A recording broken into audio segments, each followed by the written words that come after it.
What's going on, everybody?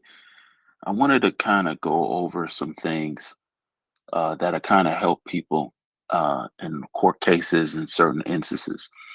And this is a very, very important aspect of court cases, understanding who decedents are, who the administrator of your trust is, who uh, is basically the executor of your estate.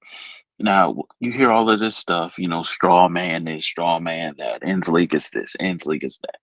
Now, people, I keep telling you um, that basically credit is a transactional based thing, and it doesn't mean that when you're born with millions of dollars of credit. No, you're born with the potential to earn millions of dollars of credit because everybody has the same 24 hours in a day, the same 365 days in a year, the same 52 months every year, except for a leap year.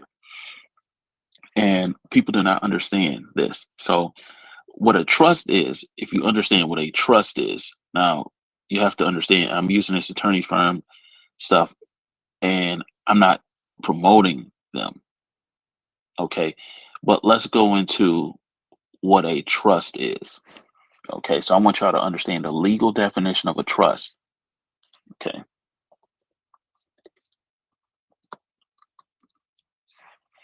And you'll understand everything is a trust.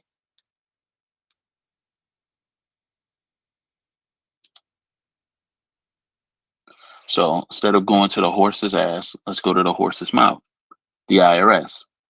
Okay, so I'm not even going to go into all legal stuff on it, but the IRS tells you in general, a trust is a relationship in which one person holds title to property subject to an obligation to keep or to use the property for the benefit of another.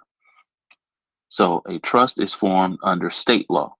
Okay, you may wish to consult the law of the state in which the organization is organized.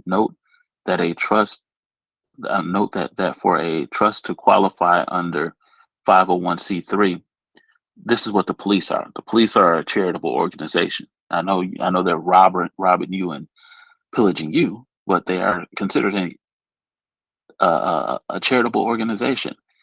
So the charitable organization is organizing documents must contain certain language. So they'll tell you how to create a charitable organization. Hint, hint. All right, so let's go to something else to see if I can find out what is the legal definition of a trust. Let's go to Wex law. Okay, a trust is a form of division of property rights and fiduciary relationship. So, what is a fiduciary relationship?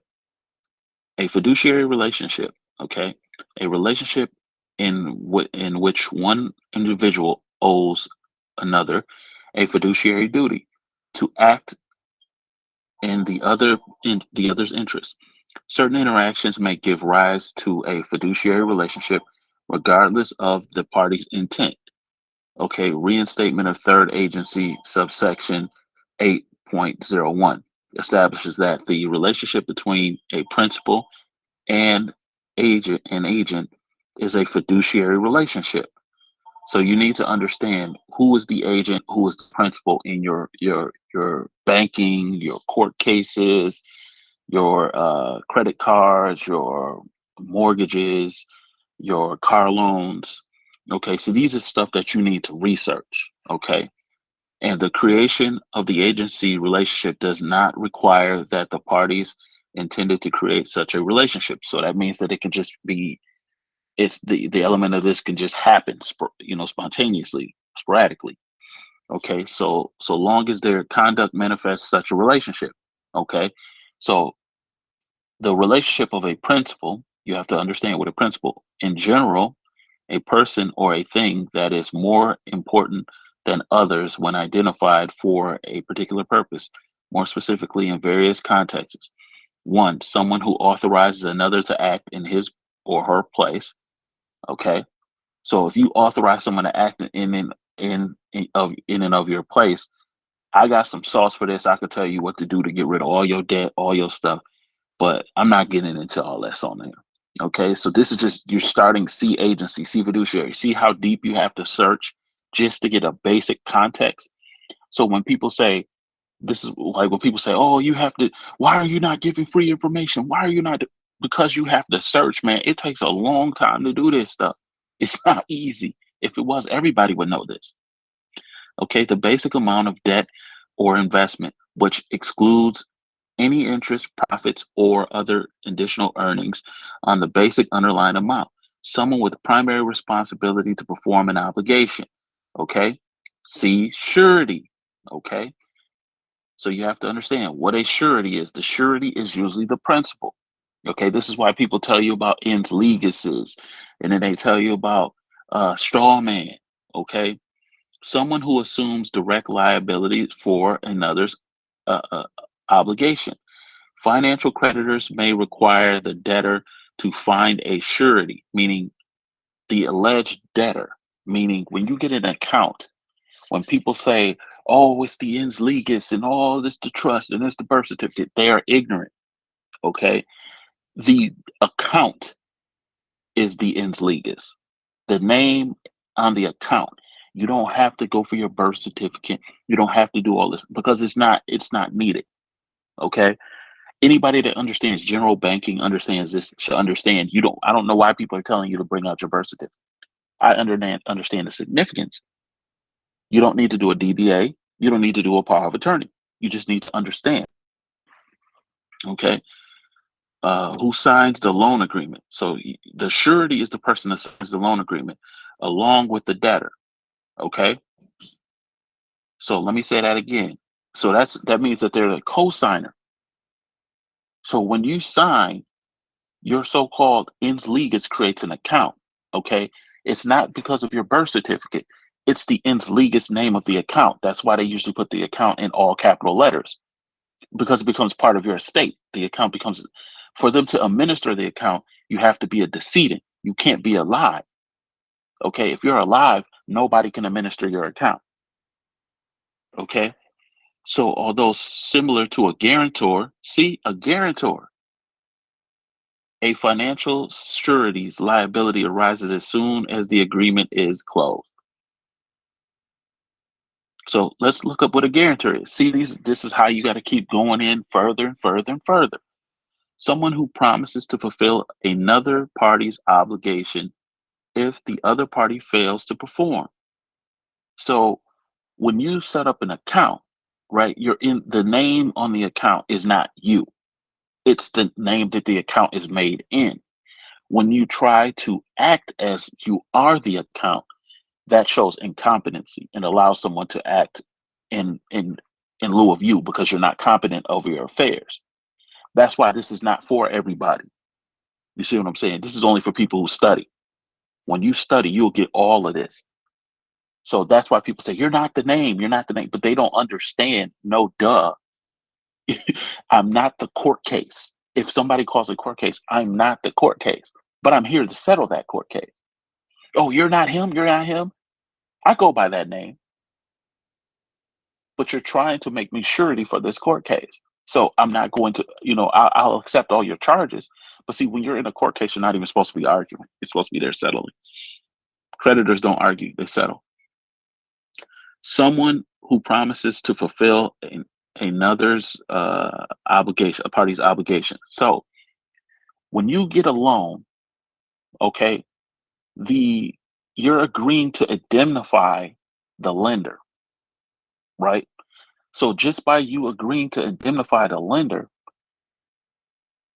you are the issuer of the first funds transfer because there would be no money in accounting if you did not sign on and agree to indemnify the lender. So that makes you have a higher claim than anyone. This is why I said you don't need to know HJR 192 because people are telling you this, they don't even understand it. You see what I'm saying? So when people, a lot of times, that's why I try to tell you, people regurgitate stuff and they don't truly understand it. Okay. So look, financial creditors may require the debtor to find a guarantor. Okay. So if you're the debtor, you have to find someone to indemnify you because this is the way the system works. We live in a debt-based system. So since we live in a debt-based system, everything is debt. Money is debt. Cash is debt. You see what I'm saying? Because the moment that I pay you, you receive income. Now you're indebted to who? The United States. You see what I'm saying? So to keep money not stagnating and the system not shrinking, uh, this is why the gold standard they blew up the gold standard because it's stupid. You know what I'm saying? When you sit back and think about it, and I know people are going to be mad at me. Oh, the gold standard is. You don't know anything about finance, okay? Everything operates off of pledges and trust. So what does it matter if it's backed by gold or not? Your word is your bond, and your bond is your word. So financial creditors may require the debtor to find a guarantor who signs the loan agreement with the debtor. Okay? Who is the debtor? The bank. The bank is the debtor. The moment you receive income, you are the debtor. Although similar to a surety, a financial guarantor's liability does not actually arise until the debtor defaults. Now, look, the financial liability, so once the debtor receives your contract and fails to credit you, they're in default. But you never collect on it because you don't know this. All right, so we're going to go back. So we said principal. Okay, so the principal is the basic amount of a debt or investment, which excludes any interest, profits, okay, or other additional earnings on basic underlying amount. Someone with the primary responsibility to perform an obligation. Sure, see surety, okay? The corpus of a trust, the corpus of a trust, okay, which is composed of the asset funding the trust. You are the corpus of the trust. That means that you're the principal. I'm not talking about your physical body, okay? You have to understand there's your body, there is your brain, and then there's your mind, there's your spirit, okay? You have to be able to separate those or you will never be able to navigate through life. You have people still thinking that the flesh is it. So we went to principle. Now, fiduciary relationship. Okay. Now we talked about the principal and agent and the creation as agents and blah blah blah blah blah. For example, okay, I'm not gonna need that.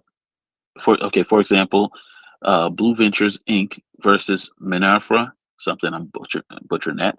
A New York State case stated that the existence of an agency relationship does not depend upon the intent of the parties to create it, nor the belief that they have done so. How the parties to any given relationship label it uh, disposively. I'm sorry, dispositive. The fiduciary relationship between principal and agents dissolves when the parties cease to intend to maintain a fiduciary relationship, either formally or informally. However, the potential for the agent to create obligations for the principal with third party does not cease. Okay, let me wind that back. So this is why you don't like people. This is why I keep telling you you don't need the FDCPA. I keep telling you this. All you have to do is understand contract law, trust law, accounting. These are the things you have to understand. So the fiduciary relationship between the principal and agent dissolves when the parties cease to intend to maintain a fiduciary relationship, either formally or informally. However, okay, so like when you default on a loan, right? When you default on a loan or whatever, right? However, so that ceases your relationship with them. Okay, it's almost like being in a relationship, somebody cheat on you and you're not going back to them.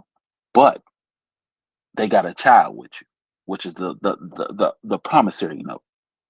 So, however, the potential of the for the agent to create obligations for the principal with a third party does not cease on dissolution or dissolution or dilution, sorry,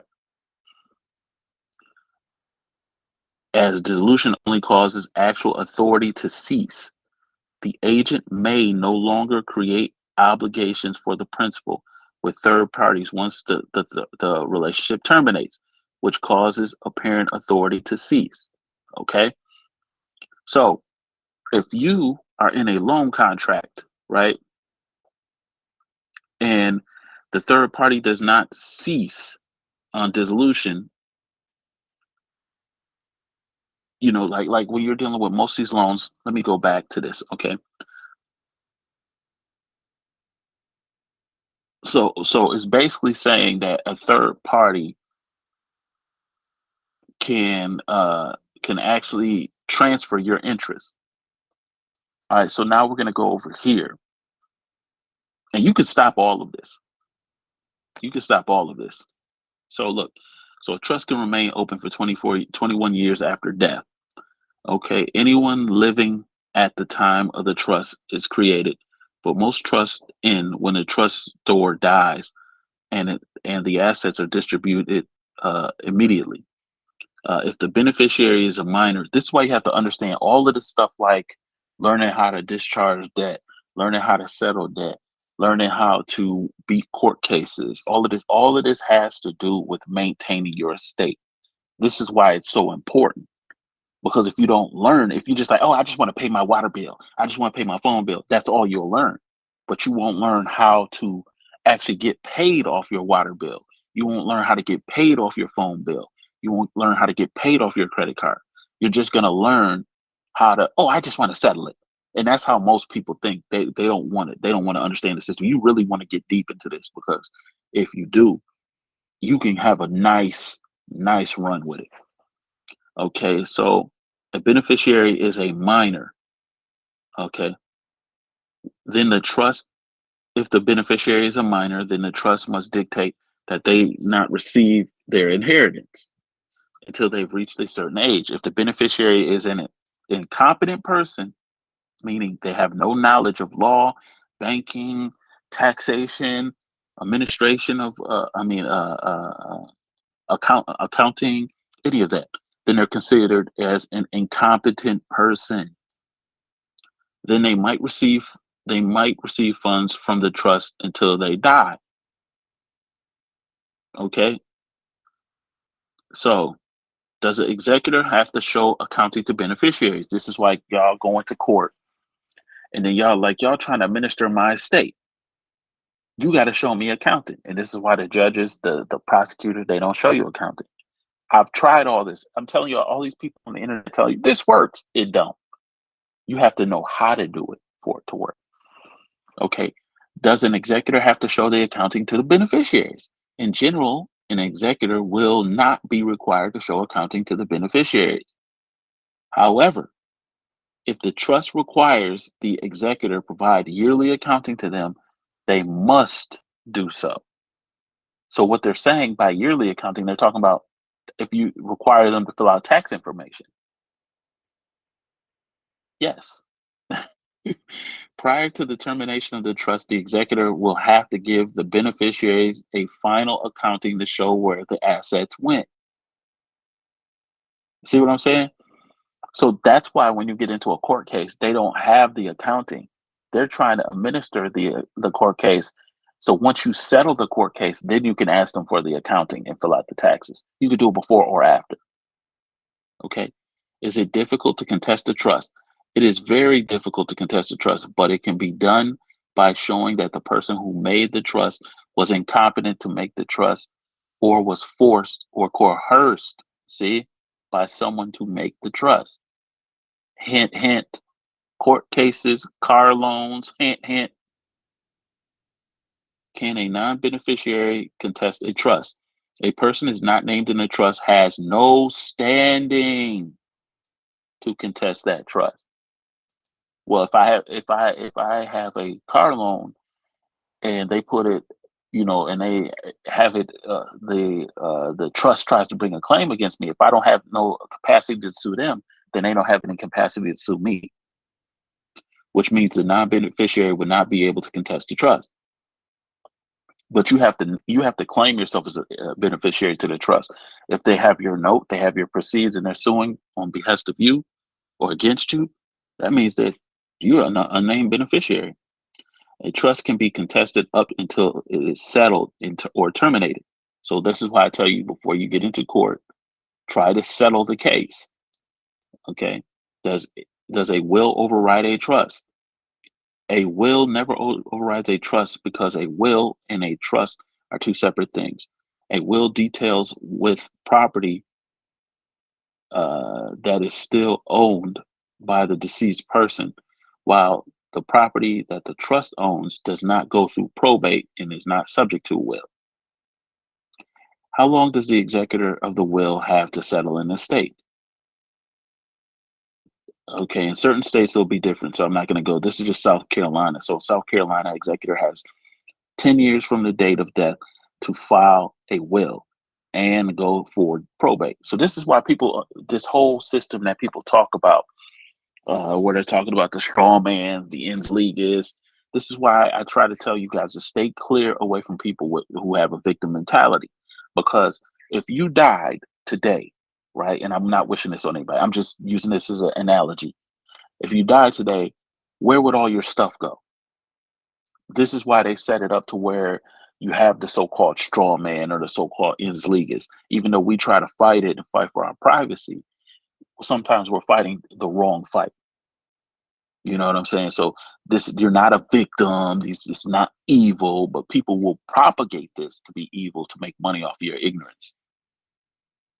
In South Carolina, it says 10 years from the date of death to file a will and go for probate. Okay. So an executor will, the executive of will can sell property without all the beneficiaries approving, if the will itself gives them the power to sell property. Okay. This is what's, fam, this is what y'all not understanding. Okay. When you're signing a promissory note, you're signing a will. If you don't understand that, you're signing your will and telling your executors and your trustees what you want to be done with the property. I hope y'all, man, I can't believe I'm giving y'all this information for free. If you understand what the hell I'm telling y'all, this is this is what you're doing. Every time you sign a promissory note, every time you open up a bank account, you're just basically telling them what you want them to do with the disposition of your property, how you want it done. And if you don't understand this, you are going to be going for a rude awakening. Well, I'm not going to go into all of the stuff I know and all this, but I hope y'all, uh, I hope y'all got hella value out of this. Because if you don't, if you want somebody to hold your hand, that's not how life works. You gotta go through some of this and fail and fall on your face and learn it, because you'll understand exactly what I told you. I'm out.